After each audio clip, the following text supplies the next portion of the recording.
जय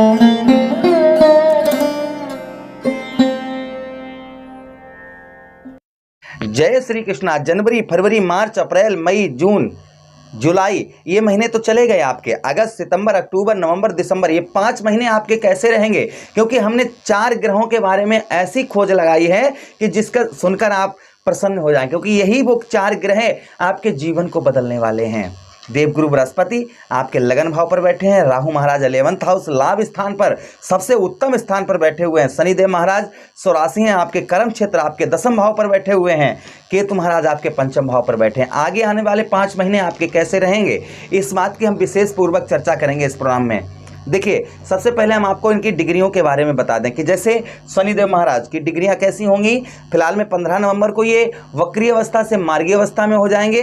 डिग्रियां इनकी जैसे अगस्त के महीने में 24 डिग्री, सितंबर के महीने में 22 डिग्री, अक्टूबर के महीने में 20 डिग्री, नवंबर के महीने में 18 डिग्री और दिसंबर के महीने में 19 डिग्री के कौन होंगे? शनिदेव महाराज। उसी के साथ ही साथ देवगुरु बृहस्पति अगस्त के महीने में 20 डिग्री, सितंबर के महीने में 24 डिग्री, अक्टूबर के महीने में 26 डिग्री और नवंबर के महीने में 23 डिग्री, दिसंबर के महीने में 19 डिग्री कौन होंगे? देवगुरु बृहस्पति। साथ ही साथ राहु महाराज और केतु महाराज। राहु महाराज 15 डिग्री अगस्त के महीने में, सितंबर 13 डिग्री, अक्टूबर 12 डिग्री, नवंबर 10 डिग्री और दिसंबर 07 डिग्री। अब जैसे ग्रहों की पावर, ये पावर आप समझिएगा, जैसी ग्रहों की पावर होती है आपकी कुंडली में, जैसे बताते ना, आपने विश्लेषण करवाया होगा तो बताया होगा कि ग्रहों की डिग्रियों के हिसाब से आपके कौन सा ग्रह कितना पावरफुल आपकी कुंडली में है, तो इनका जो पावर है वह पावर के हिसाब से ही इनका फल भी होता है। वही चीज हम आपको विस्तार पूर्वक इस प्रोग्राम में बताएंगे। नमस्कार, मैं ज्योतिष आचार्य शिवराज शास्त्री आप लोगों का हार्दिक स्वागत कर रहा हूं। अगर आप अपनी कुंडली पर परामर्श विश्लेषण करवाना चाहते हैं तो हमारे दिए गए नंबर पर आप संपर्क करके अपनी कुंडली का परामर्श विश्लेषण करवा सकते हैं। फिलहाल में जनवरी से लेकर अभी तक वृषभ राशि के जातकों का कुछ ज्यादा अच्छा खास नहीं हो रहा है। ऐसा क्यों नहीं हो रहा? देखिए, आपके एकादश भाव पर राहु महाराज बैठे हैं तो लोभी प्रवृत्ति का आपको बना रहे हैं। आपके 11th हाउस पर लोभी प्रवृत्ति के साथ ही साथ में ये आपको, आप इस समय पर उस क्षेत्र में होंगे कि आप किसी तरीके से कैसे भी धन कमाने के प्रयास में लगे होंगे। वो चाहे अच्छा कार्य हो चाहे बुरा हो, कुछ भी आपको धन पैदा हो, बुद्धि आपकी यही कह रही होगी। बुद्धि पर इसी प्रकार से इफेक्ट आपके पड़ रहा हो। ये इफेक्ट कौन डाल रहा है? राहु महाराज आपके डाल रहे हैं। शनिदेव महाराज आपके 10th भाव पर बैठे हुए हैं। अब 10th भाव पर जो शनिदेव महाराज आपको शनिदेव महाराज ने दिया वो क्या दिया था? 10th भाव पर यहाँ पर राज सुख, आप राजा की तरह सुख आप व्यतीत करना चाह रहे होंगे और भगवान करे कि आप ऐसे ही सुख भी व्यतीत करें। भाग्य में आपके कहीं ना कहीं भाग्य का साथ आपको हो सकता है कि ना मिलता हो, लेकिन यहाँ पर शनिदेव महाराज बैठे हैं तो भाग्य में भी आपके वृद्धि लेकर आ। पितृ सुख, पिता का सुख आपको मिल रहा होगा या पिता के धन से आप हो सकता है अपने कार्य को आगे बढ़ा रहे हों। ऐसा भी ये सबके साथ नहीं, लेकिन पिता का सहयोग शनिदेव महाराज आपको दिलवा रहे हैं, ये आप समझ लीजिएगा ऐसे।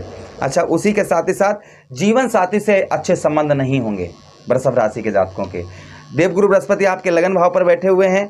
देवगुरु बृहस्पति का लगन भाव पर यहाँ पर आपको धर्मात्मा, पूजा पाठ करने वाला, धर्म के कार्यों में मन लगना, ऐसा आपको बना रहे होंगे। साथ ही साथ में यहाँ पर धन में भी आपके वृद्धि यहाँ पर कर रहे होंगे हल्की हल्की, लेकिन खर्च बहुत ज़्यादा आपका हो रहा होगा। उसी के साथ ही साथ में आपकी थोड़ी सी कामी प्रवृत्ति होगी। अब केतु महाराज आपको क्या दे रहे हैं? कहाँ पर? आपके ठीक 5th भाव पर। 5th भाव पर आपको केतु महाराज यहाँ पर बुद्धि स्थिर नहीं रह रही होगी आपकी, यानी कि शाम होती होगी तो मन करता है यहाँ चलें वहाँ चलें, थोड़ी सी बात पर चिड़चिड़ाहट और बौखलाहटपन आपका होगा। बुद्धि आपकी सही से काम नहीं कर रही होगी। प्रेम संबंध और पढ़ाई, विद्यार्थियों के पढ़ाई में मन नहीं लग रहा होगा। ये चीज़ें तो जनवरी से लेकर अभी तक आपके साथ में हो सकता है ये बहुत ज़्यादा हो रही हों। अब आगे आने वाले समय में ऐसा क्या होगा जो आपके जीवन को परिवर्तन करके रख देगा, इस बात को ध्यान से आप सुनिएगा। चलिए, अब हम आपको बताने का प्रयास करते हैं। सबसे पहले हम मित्रों यहाँ पर बात करें आपके शनिदेव महाराज की। अब शनिदेव महाराज आपको कहाँ पर? आपके 10th भाव पर आपके आने वाले समय में आपके ऊपर प्रभाव क्या डालेंगे, ध्यान से सुनिएगा। 10th भाव पर जो शनिदेव महाराज का प्रभाव होगा, यहाँ पर राज सुख, राजा की तरह आप सुख व्यतीत कर पाएंगे, ये क्लियर नोट करके रख लीजिएगा। उसी के साथ भाग्य में आपके वृद्धि करेंगे। आगे आने वाले महीनों में आपके भाग्य में वृद्धि होगी तो बहुत सारे कार्य जो आपके सिद्ध नहीं हो पा रहे हैं वह कार्य आपके सिद्ध होंगे। पिता के साथ संबंध मधुर रहेंगे, आगे और अच्छे स्ट्रांग मधुर होंगे। उसी के साथ ही साथ जीवन साथी का जो सहयोग या सुख नहीं प्राप्त हो पा रहा है वह कहीं ना कहीं आपको जीवन साथी का सुख भी आपको यहाँ पर प्राप्त होगा, ये तो क्लियर है। अच्छा, अब हम बात करते हैं आगे किसकी, देवगुरु राहु महाराज की, आपके 11th हाउस पर। अब राहु महाराज का जो 11th हाउस पर आपके प्रभाव होगा उसे ध्यान से सुनिएगा। 11th हाउस पर यहाँ पर आपके राहु महाराज जो हैं आपके 11वें भाव पर, यहाँ पर लोभी प्रवृत्ति, थोड़ा सा आप पैसा कम खर्च करेंगे और इन्वेस्ट, धन का आगे इन्वेस्ट आप कर पाएंगे, पैसा जोड़ पाएंगे, जमा कर पाएंगे। प्रथम चीज राहु महाराज यहाँ पर ये देंगे आपको। उसी के साथ ही साथ थोड़ा सा लोभी प्रवृत्ति आपकी बनी रहेगी कि पैसा आप कहीं भी कदम रखेंगे जहां से आपको धन की प्राप्ति अवश्य होगी।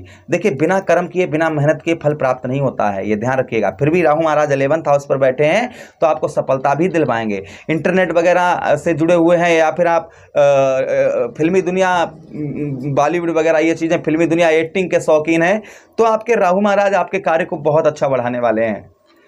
बात करें हम देवगुरु बृहस्पति की, जो आपके लगन भाव पर बैठे हुए हैं, आगे आने वाले समय में देवगुरु बृहस्पति का जो प्रभाव होगा आपके लगन भाव पर, यहाँ पर थोड़ा सा आप धार्मिक कार्यों में आपकी रुचि रहेगी। धार्मिक कार्यों में आपकी रुचि जो है ज़्यादा देखी जाएगी, धार्मिक कार्यों में। उसी के साथ ही साथ में धन में भी आपके वृद्धि करेंगे। जो आपका धन है उस धन में भी आपके देवगुरु बृहस्पति आपके लगन भाव पर बैठे हुए हैं, आपके धन में भी यहाँ पर आपके वृद्धि करेंगे, आपके धन को बढ़ाएंगे। उसी के साथ ही साथ जो आपका धीरज नहीं बंध रहा है, आपको धैर्य नहीं आपको बंध रहा है, कोई काम की जल्दबाजी आपको लगी रहती है, वह जल्दबाजी नहीं रहेगी। आप अपने आप पर थोड़ा सा नियंत्रण कर पाएंगे, अपनी बुद्धि को यहाँ पर आप आगे आने वाले समय में आप कंट्रोल कर पाएंगे। फिर भी आपके लगन भाव पर बैठे हुए हैं तो आपके धन में भी बढ़ोतरी करेंगे और आपकी बुद्धि पर भी यहाँ पर आपके परिवर्तन करेंगे। यहाँ पर देवगुरु बृहस्पति आपके लगन भाव पर बैठे हुए हैं। अच्छा, उसी के साथ ही साथ हम बात करते हैं आगे मान सम्मान में भी। हेल्थ वगैरह आपकी खराब चल रही थी, ये भी आगे आने वाले महीनों में आपकी ठीक रहेगी, सही रहेगी। अच्छा, उसी के साथ पंचम भाव पर जो केतु महाराज का प्रभाव रहेगा उसे ध्यान से सुनिएगा। पंचम भाव पर जो केतु महाराज आपके प्रभाव डालेंगे, आगे आने वाले समय में आपकी बुद्धि को स्थिर नहीं रहने देंगे, इसलिए आगे आने वाले समय में आपको अपनी बुद्धि को स्थिर, एकाग्र बनाकर रखना है। अपनी बुद्धि को एक जगह पर फोकस करके रखना है। कोई भी कार्य करना है, कुछ भी करना है आगे आने वाले महीनों में, तो अपने उच्च लोगों की सलाह लेकर, अपने गुरुजनों की या माता पिता की सलाह लेकर ही कोई कार्य आप करें, जिससे आपको सफलता अच्छी प्राप्त होगी। अच्छा, उसी के साथ ही साथ में आगे हम बात करें कि पंचम भाव पर यहाँ पर है तो संतान से थोड़ा सा आपको सुख कम प्राप्त होगा आगे आने वाले महीनों में। संतान से जो सुख है वह सुख थोड़ा सा कम प्राप्त हो सकता है, फिलहाल में ठीक रहेगा। अब इन चारों ग्रहों को और स्ट्रॉन्ग करने के लिए और अच्छा फल देने के लिए आप क्या करें, तो सबसे पहले राहु महाराज के लिए आपको बता दें कि राहु महाराज के लिए क्या उपाय करें। ससुराल पक्ष से संबंध मधुर बनाकर रखें। प्रथम चीज, ससुराल पक्ष से संबंध मधुर बनाकर रखें और साथ ही साथ धतूरे का पुष्प या धतूरे का फल ये जो है आप जो है शिवलिंग पर चढ़ाएं। रोजाना हो सके तो रोजाना, नहीं तो शनिवार के दिन और सोमवार के दिन अवश्य चढ़ाएं। भगवान शिव की आराधना करें, आप भगवान भोले बाबा की आराधना करें। देवगुरु बृहस्पति के लिए विष्णु सहस्त्र नाम का पाठ करें। प्रतिदिन केले के जल पर हल्दी डालकर जल चढ़ाते रहें।